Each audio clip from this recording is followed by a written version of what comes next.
2. Un encuentro con los invisibles a los pies del trono dorado Lupercal. ¿Capitán Louken? Soy yo, respondió, alzando los ojos de lo que estaba haciendo. Discúlpeme por interrumpir, dijo ella. Está ocupado. Louken dejó a un lado la sección de armadura a la que estaba sacando lustre y se puso en pie. Medía casi 1 metro más que ella y no llevaba puesta ninguna prenda a excepción de un taparrabos.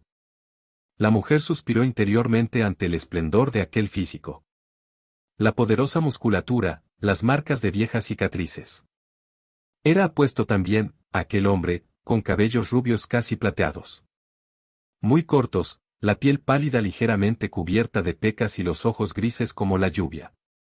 Vaya desperdicio, pensó. Aunque no había modo de disfrazar su inhumanidad, en especial en aquel estado de desnudez. Aparte de la enorme masa del cuerpo, existía el excesivo gigantismo del rostro, aquella particularidad de los Astartes, casi equino, además del duro y tenso caparazón del torso sin señales de costillas, como si se tratara de una lona tensada. No sé quién es usted, dijo él, dejando caer un pedazo de fibra de lustrar dentro de un bote. Pequeño y limpiándose los dedos a continuación. Mercedes Oliton, rememoradora oficial, respondió ella, extendiendo la mano. Louken contempló la diminuta mano que le tendía y luego la estrechó, haciendo que pareciera más diminuta aún en comparación con su gigantesco puño. Lo siento, dijo la mujer, riendo, nunca me acuerdo de que no hacen esto aquí fuera. Estrecharse la mano, quiero decir. Es una costumbre pueblerina de Terra. No me importa. ¿Viene de Terra? Salí de allí hace 1 año, enviada a la cruzada con el permiso del consejo. ¿Es una rememoradora? ¿Sabe lo que significa? No soy estúpido, respondió Louken.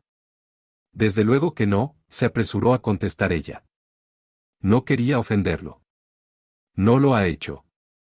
Le pasó revista. Menuda y frágil, aunque posiblemente hermosa. Louken tenía muy poca experiencia en mujeres, tal vez todas eran frágiles y hermosas. Conocía lo suficiente como para saber que pocas eran tan negras como ella, que tenía una piel como el carbón bruñido. Se preguntó si se trataría de alguna clase de tinte. También se hizo preguntas respecto a su cabeza. La cabeza de la mujer era calva, pero no estaba afeitada. Parecía pulida y suave como si jamás hubiera tenido pelo. El cráneo estaba acrecentado de algún modo, y se extendía hacia atrás en una curva aerodinámica que formaba un amplio ovoide detrás de la nuca, era como si la hubieran coronado, como si hubieran convertido en más regia su simple humanidad. ¿Cómo puedo ayudarla?, preguntó. Tengo entendido que conoce un relato, uno particularmente ameno. Me gustaría recordarlo, para la posteridad. ¿Qué relato? Horus matando al emperador. Se puso en tensión. No le gustaba que humanos no astartes llamaran al señor de la guerra por su auténtico nombre. Eso sucedió hace meses, respondió, quitándole importancia. Estoy seguro de que no podría recordar los detalles con claridad. La verdad, dijo ella, es que sé de buena fuente que se le puede persuadir para que relate la historia como un experto. Se me ha dicho que es un narrador muy popular entre sus hermanos de batalla. Louken frunció el entrecejo. Por irritante que fuera, la mujer tenía razón. Desde la toma de la ciudad elevada se le había exigido, forzado no sería una expresión demasiado altisonante, que volviera a relatar su versión de primera mano de los acontecimientos acaecidos en la torre del palacio docenas de veces. Imaginaba que se debía a la muerte de Sillanes. Los lobos lunares necesitaban catarsis. Necesitaban escuchar el modo tan singular con el que se había vengado a Sillanes. ¿Se lo ha sugerido alguien, señora Oliton?, preguntó. El capitán Torgadon, a decir verdad, respondió ella encogiéndose de hombros. Louken asintió. Acostumbraba a ser él. ¿Qué quiere saber? Comprendo la situación general, pues la he escuchado de otros, pero me encantaría conocer sus observaciones personales. ¿Cómo fue? Cuando entró en el interior del palacio, ¿qué encontró? Louken suspiró y desvió la mirada hacia el perchero donde estaba colgada su servoarmadura. Apenas acababa de empezar a limpiarla. Su sala de armas privada era una cámara pequeña y lóbrega con las paredes de metal lacadas en un tono verde pálido que colindaba con la cubierta de embarque. De acceso prohibido. Un grupo de globos de brillo iluminaba la habitación, y había un águila imperial estarcida en una placa de la pared con copias de los distintos juramentos de combate de Louken. Clavados debajo. El aire enrarecido olía a aceites y a polvos de pulir. Era un lugar tranquilo e introspectivo, y ella había invadido aquella tranquilidad. Podría regresar más tarde, en un momento más apropiado, sugirió la mujer dándose cuenta de su intromisión. No, ahora está bien. Volvió a sentarse en el taburete de metal en el que había estado instalado cuando ella entró. Veamos. Cuando entramos en el palacio, lo que encontramos fue a los invisibles. ¿Por qué les llamaban así? Porque no se les veía, respondió él. Los invisibles los esperaban, y se merecían con creces su sobrenombre. Justo 10 pasos al interior de los espléndidos aposentos, el primer hermano murió. Se oyó un estampido curioso y fuerte, tan fuerte que era doloroso sentirlo y oírlo, y el hermano Edrius cayó de rodillas y luego se dobló a un lado. Le habían disparado en el rostro con alguna especie de arma de energía. La aleación blanca de plastiacero y ceramita de su visor y su peto se había deformado y convertido en una especie de cráter ondulado, como la cera derretida que fluye y vuelve a solidificarse. Un segundo estampido, una veloz y violenta vibración del aire, destruyó totalmente una mesa decorativa junto a Ñero Vipus. Un tercer estampido derribó al hermano Muriad, con la pierna izquierda hecha pedazos y partida como el tallo de un junco. Los adeptos científicos del falso imperio habían dominado y controlado una forma rara y maravillosa de tecnología de pantalla, y armado a su guardia de élite con ella. Aquellos hombres envolvían sus cuerpos con una aplicación inerte que distorsionaba la luz para convertirlos en invisibles. Y eran capaces de proyectarla de un modo activo e implacable que golpeaba con fuerza mutiladora. A pesar de haber avanzado listos para pelear y con cautela, a Louken y al resto los cogieron totalmente desprevenidos. Los invisibles quedaban ocultos incluso a sus visores, y varios se habían limitado a permanecer inmóviles en la estancia, aguardando para atacar. Louken empezó a disparar, y los hombres de Vipus hicieron lo mismo. Mientras barría la zona situada delante de él y convertía en astillas el mobiliario, Louken le dio a algo. Vio una neblina rosa que impregnaba el aire, y algo cayó al suelo con fuerza suficiente para volcar una silla. Vipus también consiguió un blanco, pero no antes de que al hermano Tarregus lo alcanzara un impacto de tal magnitud que la cabeza le salió despedida limpiamente de los hombros. La tecnología de encubrimiento evidentemente ocultaba mejor a sus usuarios y se mantenían inmóviles. Cuando se movían, se tornaban semivisibles, con siluetas vaporosas en forma de hombres que se lanzaban al ataque. Louken se adaptó rápidamente, disparando contra cada imperfección que detectaba en el aire. Ajustó el amplificador de su visor a contraste total, casi blanco y negro, y consiguió verlos mejor, contornos nítidos sobre un fondo borroso. Eliminó a otros 3. Al morir, varios perdieron sus mantos y Louken vio a los invisibles convertidos en cadáveres ensangrentados. Su armadura era plateada, muy adornada y torneada con extraordinaria minuciosidad en los motivos y símbolos. Altos, cubiertos con mantos de seda roja, los invisibles le recordaron a Louken a la poderosa guardia de custodios que protegía el palacio imperial en Terra. Aquellos eran los guardaespaldas que habían ejecutado a Sillanes y a su escuadra gloriosa obedeciendo un simple gesto de cabeza de su señor. Ñero Vipus estaba enfurecido, ofendido por el precio que había pagado su escuadra. La mano de la nave se encontraba realmente sobre él. Encabezó la marcha, abriéndose paso violentamente al interior de una habitación de altísimo techo situada más allá del lugar de la emboscada. Su furia concedió a los Locasta la oportunidad que necesitaban, pero le costó la mano derecha, triturada por el ataque de un invisible. Louken también sintió cólera. Al igual que Ñero, los Locasta eran sus amigos y le aguardaban rituales de duelo. Ni siquiera en la oscuridad de Ullanor se había pagado tan cara la victoria. Cargando por delante de Vipus, que estaba caído de rodillas, gimiendo de dolor mientras intentaba extraer la mano destrozada del guantelete hecho pedazos, Louken penetró en una estancia lateral sin dejar de disparar a las imperfecciones del aire que intentaban cortarle el paso. Una sacudida de energía le arrancó el volter de las manos, así que se llevó una mano a la cadera y desenvainó la espada sierra. El arma gimió al activarse con una sacudida. Asestó mandobles a los tenues contornos que se movían de un lado a otro alrededor de él y notó cómo la hoja dentada encontraba resistencia.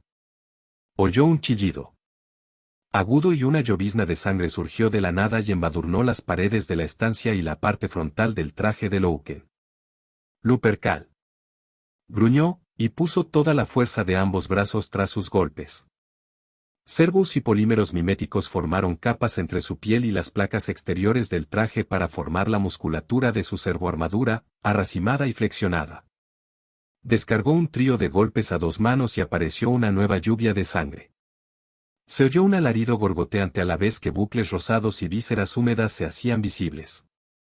Al cabo de un instante, la pantalla que ocultaba al soldado parpadeó y se apagó, y dejó al descubierto su figura destripada, que se alejaba tambaleante por la estancia mientras intentaba sujetarse los intestinos con ambas manos. Una energía invisible volvió a acuchillar a Louken, aplastando el borde del protector de su hombro izquierdo al tiempo que casi le hacía perder el equilibrio. Se dio la vuelta y blandió la espada sierra. La hoja chocó con algo y salieron despedidos fragmentos de metal. La forma de una figura humana, que parecía descentrada en el lugar que ocupaba, como si la hubieran recortado del aire y empujado. Ligeramente a la izquierda, tomó forma repentinamente. Uno de los invisibles, con su pantalla cargada crepitando y centelleando a su alrededor mientras moría, se hizo visible y blandió su larga lanza. Afilada contra Louken. La hoja rebotó en el casco y Louken lanzó un golpe bajo con la espada sierra que arrancó la lanza del guantelete plateado de su atacante y le torció el asta. Al mismo tiempo, Louken cargó, empujando al guerrero con el hombro contra la pared de la habitación con tanta fuerza que el frágil yeso de los antiguos frescos se agrietó y cayó. Louken retrocedió. Jadeante, con los pulmones y la caja torácica aplastados casi por completo, el invisible profirió un estertor ahogado y cayó de rodillas, con la cabeza doblándose hacia adelante. Louken hizo descender la espada sierra y luego la impulsó violentamente hacia arriba en un grácil y experto golpe de gracia, y la cabeza del invisible se desprendió y rebotó contra el suelo. Louken describió un lento círculo con la espada activada y lista en la mano derecha. El suelo de la sala estaba resbaladizo a causa de la sangre y los pedazos de carne ennegrecida. Sonaron disparos en las habitaciones cercanas. Atravesó la estancia y recuperó su volter, enarbolándolo en el puño izquierdo con un chasquido. Los lobos lunares entraron en la sala detrás de él, y Louken los envió rápidamente a la columnata de la izquierda con un movimiento de la espada. Formad y avanzad, ordenó a través del comunicador, y unas voces le respondieron. ¿Ñero? Estoy detrás de ti, a 20 metros. ¿Cómo está la mano? La dejé allí. No hacía más que molestar. Louken avanzó sigilosamente. Al final de la estancia, más allá del cuerpo doblado y sangrante del invisible que había destripado, 16 amplios escalones de mármol ascendían hasta una entrada de piedra cuyo espléndido marco estaba esculpido con complejos motivos en forma de pliegues y dobleces. Louken ascendió los peldaños despacio. Estelas jaspeadas de luz proyectaban espasmódicos parpadeos a través de la entrada abierta. La quietud era extraordinaria, e incluso el estrépito del combate que envolvía el palacio por todas partes parecía alejarse. El guerrero oía el débil golpeteo de la sangre que goteaba de la espada sierra que sostenía ante él al caer sobre los escalones dejando un rastro de gotas rojas sobre el mármol blanco. Cruzó la entrada. Las paredes interiores de la torre se alzaban alrededor de él. Estaba claro que había penetrado en una de las agujas más impresionantes y altas del palacio, con un centenar de metros de diámetro y 1 kilómetro de altura. No, era más que eso. Había salido a una amplia plataforma de ónice que describía un círculo alrededor de la torre, una de varias plataformas circulares dispuestas de trecho en trecho que ascendían por toda la estructura, aunque había más debajo, y al mirar por el borde. Louken vio tanta extensión de torre descendiendo a las profundidades de la tierra como la que se alzaba orgullosa sobre su cabeza. La rodeó despacio, mirando alrededor. Enormes ventanales de cristal o alguna sustancia transparente parecida acristalaban la torre de arriba abajo entre las plataformas circulares, y a través de ellos llameaba y centelleaba la luz y la furia de la batalla del exterior. No se oía el ruido, era solo el resplandor parpadeante, los repentinos estallidos de energía. Recorrió la plataforma hasta encontrar una serie de peldaños en curva, alineados con la pared de la torre, que conducían al nivel siguiente. Inició el ascenso, plataforma a plataforma, escudriñando el aire en busca de cualquier masa borrosa de luz que pudiera delatar la presencia de más invisibles. Nada. Ningún sonido, ninguna señal de vida, ningún movimiento excepto el débil resplandor de la luz al otro lado de los ventanales a medida que pasaba ante ellos. Llevaba ya 5 pisos, 6. Repentinamente se sintió como un estúpido. Lo más probable era que la torre estuviera vacía. Aquella búsqueda tendría que habérsela dejado a otros mientras él conducía a la fuerza principal de la 10ª compañía. Excepto que, habían protegido su planta a nivel del suelo con tanta furia. Miró a lo alto, forzando sus sensores. A unos 300 metros por encima de él, le pareció ver un breve indicio de movimiento, una detección parcial de calor. ¿Ñero? Hubo una pausa. ¿Capitán? ¿Dónde estás? En la base de la torre. El combate es encarnizado. Estamos. Se oyó una mezcolanza de ruidos, de sonidos distorsionados de disparos y gritos. ¿Capitán? ¿Sigues ahí? Informa. Fuerte resistencia. Estamos atrapados aquí. ¿Dónde estás? La comunicación se interrumpió, aunque de todos modos Louken no había dado su posición.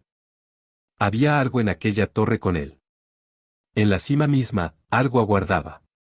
La penúltima plataforma. De lo alto llegaron un crujido y un chirrido tenues, como las aspas de un molino de viento gigante. Louken se detuvo. A aquella altura, a través de las amplias cristaleras, se le ofrecía una vista de todo el palacio y la ciudad elevada. Un mar de humo iluminado desde abajo por tormentas de fuego generalizadas. Algunos edificios brillaban con un color rosado, reflejando la luz de aquel infierno. Las armas centellaban y los rayos de energía danzaban y saltaban en la oscuridad. En lo alto, el cielo también estaba en llamas, un reflejo del suelo. La punta de lanza había infligido una destrucción devastadora a la ciudad del emperador. ¿Pero había encontrado la yugular? Subió el último tramo de escalones sujetando con fuerza las armas. La plataforma circular más alta constituía la base de la parte superior de la torre, una enorme cúpula de pétalos de cristal sujetos con una crucería de mástiles que se curvaban hacia arriba para formar un florón en el vértice situado muy por encima. Toda la estructura crujía y se deslizaba, girando ligeramente a un lado y luego a otro a medida que respondía fototrópicamente a los estallidos de luz que brillaban en la noche. A un lado de la plataforma, de espaldas a los ventanales, había un trono de oro. Era un objeto imponente, con un pesado pedestal de 3 escalones que ascendían hasta un enorme sillón dorado con un respaldo alto y reposabrazos enroscados. El trono estaba vacío. Louken bajó las armas. Observó que la parte superior de la torre giraba de modo que el trono estuviera siempre vuelto de cara a la luz. Desilusionado, el capitán dio un paso en dirección al trono. Y entonces se detuvo al darse cuenta de que no estaba solo, después de todo. Había una figura solitaria algo más allá a su izquierda, con las manos cruzadas a la espalda, que contemplaba con atención el espectáculo de la guerra que se desarrollaba. La figura se volvió. Era un hombre anciano, vestido con una túnica color malva que descendía hasta el suelo. Sus cabellos eran finos y blancos enmarcando un rostro muy delgado. Miró a Louken con ojos brillantes y mezquinos. «Te desafío», dijo, con un acento marcado y antiguo. «Te desafío, invasor». «Tomo nota de su acto de rebeldía», respondió Louken. «Pero esta lucha ha terminado. Veo que ha estado contemplando su evolución desde aquí arriba. Ya debe de saberlo. El imperio de la humanidad triunfará sobre sus enemigos», replicó el hombre. «Sí, por supuesto que lo hará. Tiene mi promesa». El hombre titubeó, como si no acabara de comprender. «¿Hablo con el llamado emperador?», preguntó Louken, que había desconectado y envainado la espada pero mantenía el volter en alto, apuntando a la figura de la túnica. ¿Llamado? Repitió el hombre. ¿Llamado? Blasfemas alegremente en este lugar real. El emperador es el emperador indiscutible, salvador y protector de la raza humana. Tú eres un impostor, algún demonio diabólico. Soy un hombre como usted. Eres un impostor, se mofó el otro. Construido como un gigante, deforme y feo. Ningún hombre haría la guerra a sus compatriotas de este modo. Indicó con gesto despectivo la escena que tenía lugar en el exterior. Su hostilidad lo inició, respondió Louken con calma. No quiso escucharnos ni creernos. Asesinó a nuestros embajadores. Se lo ha buscado usted mismo. Se nos ha encomendado la reunificación de la humanidad en todo el espacio estelar, en nombre del emperador. Buscamos establecer el acatamiento entre todas las ramificaciones fragmentarias y dispares. La mayoría nos recibe como los hermanos perdidos que somos. Usted se resistió. Vinisteis a nosotros con mentiras. Vinimos con la verdad. Vuestra verdad es una obscenidad. Señor, la verdad en sí es amoral. Me entristece que creamos en las mismas palabras, exactamente las mismas, pero las valoremos de un modo tan diferente.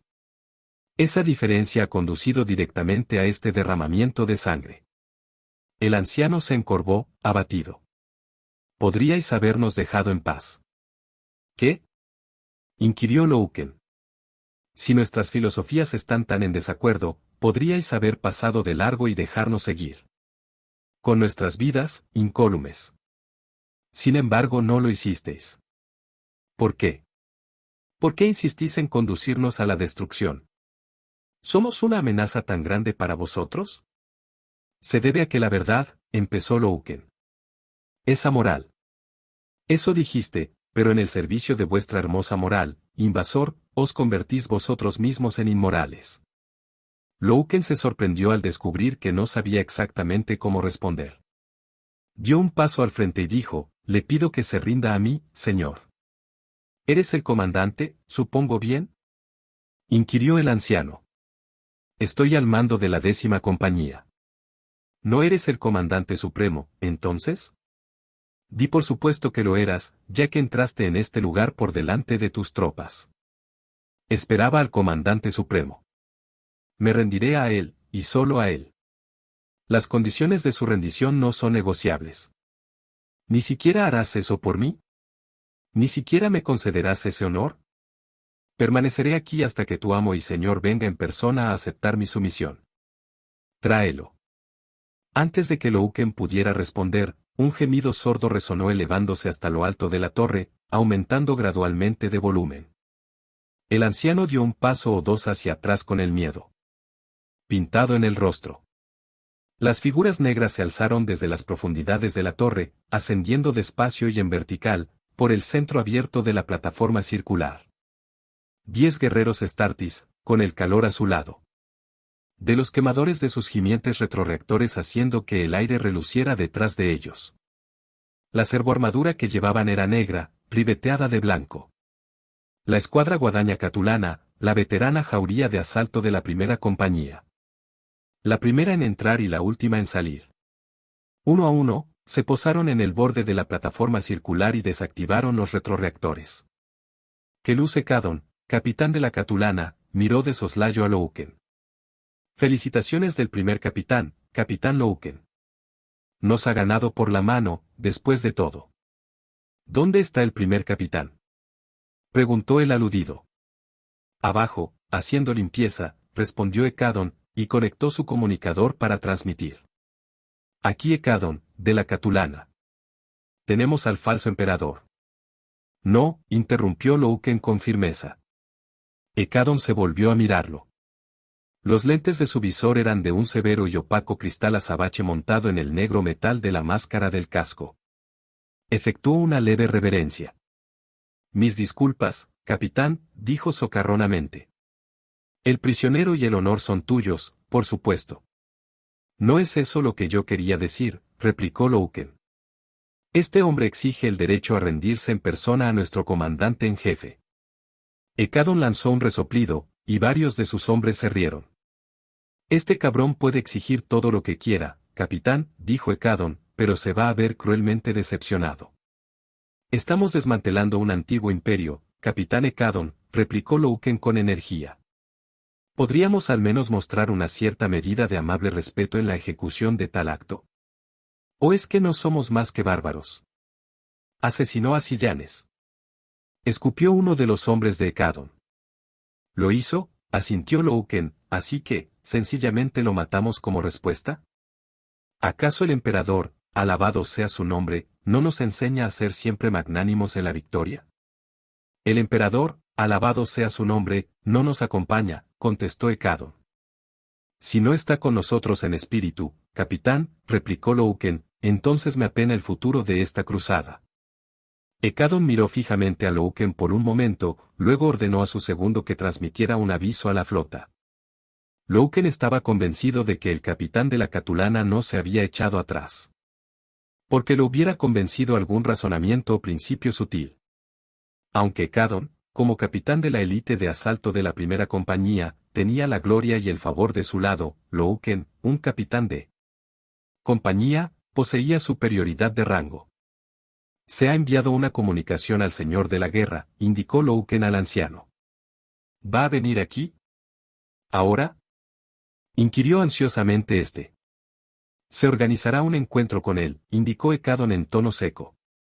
Aguardaron durante un minuto o dos una señal de respuesta. Las naves de ataque Astartes, con los motores refulgiendo, pasaron veloces ante las ventanas. La luz de tremendas detonaciones cubrió como una mortaja el firmamento meridional y se apagó poco a poco. Louken contempló cómo las sombras entrecruzadas danzaban sobre la plataforma circular en la agonizante luz. Se sobresaltó, y de improviso comprendió por qué el anciano había insistido con tanta vehemencia en que el comandante debía acudir en persona a aquel lugar. Sujetó el Volter al costado y empezó a avanzar a grandes zancadas en dirección al trono vacío. ¿Qué haces?, inquirió el anciano. ¿Dónde está?, gritó Louken. ¿Dónde está realmente? ¿Es también invisible? Retrocede, chilló el anciano, saltando al frente para forcejear con el capitán. Se oyó una sonora detonación y la caja torácica del anciano estalló, salpicando sangre, pedazos de cera quemada y trozos de carne en todas direcciones. El hombre se balanceó, con la túnica desgarrada y en llamas, y cayó por el borde de la plataforma. Con las extremidades inertes y las vestiduras rotas ondeando en el aire, cayó como una piedra por el agujero de la torre del palacio. Ekadon bajó su pistola Volter. Nunca antes había matado a un emperador, rió. Ese no era el emperador, chilló Louken. Imbécil. El emperador ha estado aquí todo el tiempo. Estaba ya cerca del trono vacío y alargaba una mano para sujetar uno de los reposabrazos dorados. Una imperfección en la luz, perfecta, pero no tanto como para que las sombras se comportaran correctamente a su alrededor, retrocedió en el asiento. Es una trampa. Aquellas palabras eran lo siguiente que Louken iba a pronunciar, pero jamás tuvo oportunidad de hacerlo. El trono de oro se estremeció y emitió una onda expansiva de fuerza invisible. Era una energía como la que había utilizado la guardia de élite, pero 100 veces más potente. Golpeó en todas direcciones, haciendo perder el equilibrio a Louken y también a todos los miembros de la Catulana como espigas de trigo bajo un huracán. Los ventanales de la torre saltaron hechos añicos al exterior en una ventisca de fragmentos multicolores de cristal. La mayor parte de la escuadra guadaña catulana simplemente se esfumó, expulsada de la torre por la explosión, debatiéndose en el aire, arrastrados por la curva oleada de energía. Uno golpeó un mástil de acero al salir, se partió la espalda y el cuerpo se perdió en la noche dando volteretas como una muñeca rota. Ekadon consiguió agarrarse a otro mástil en el momento de verse lanzado hacia atrás.